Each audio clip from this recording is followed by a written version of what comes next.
Awal abang bangun hari ni, selalu tak macam ni. Abang tak boleh sambung tidur, badan terbiasa bangun. Baguslah tu. Kadang-kadang main juga rasa malas tu. Tapi abang tetap bangun kan? Abang tahu tak sayang bangga sebenarnya dengan abang? Bangga sebab apa sayang? Sebab abang tak tunggu sakit jadi alasan. Abang ubah sebelum jadi lebih teruk. Abang takut juga sebenarnya. Takut apa bang? Takut kalau abang lambat tersedar. Tak lambat pun. Selagi abang masih pilih untuk jaga diri, takkan pernah terlambat. Pergilah cepat. Sayang doakan abang selalu sihat. Tapi jangan paksa diri tau. Abang tak paksa, tapi abang jaga.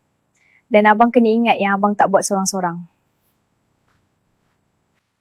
Assalamualaikum. Dah tak berhenti dah nampak gayanya ni? Waalaikumsalam. Kalau saya berhenti, susah nak mula balik pakcik. Bagus. Jangan tunggu sakit jadi guru. Betul tu pakcik.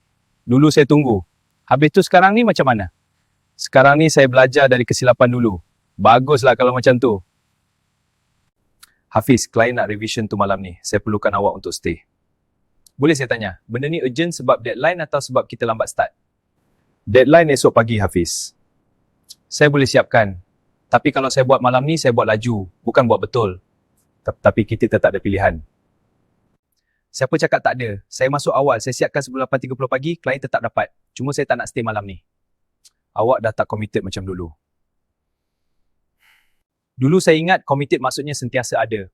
Sekarang saya belajar committed maksudnya deliver tanpa rosakkan benda lain. Benda lain tu apa? Kesihatan saya. Dan juga masa saya. Baiklah, 8.30 pagi besok. Saya nak versi yang terbaik. Baik, 8.30 sharp. InsyaAllah.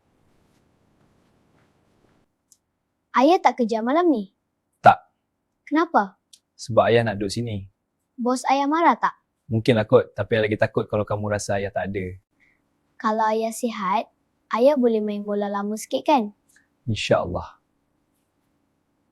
Perubahan tak bunyi kuat. Tak ada tepuk tangan. Tak ada orang nampak.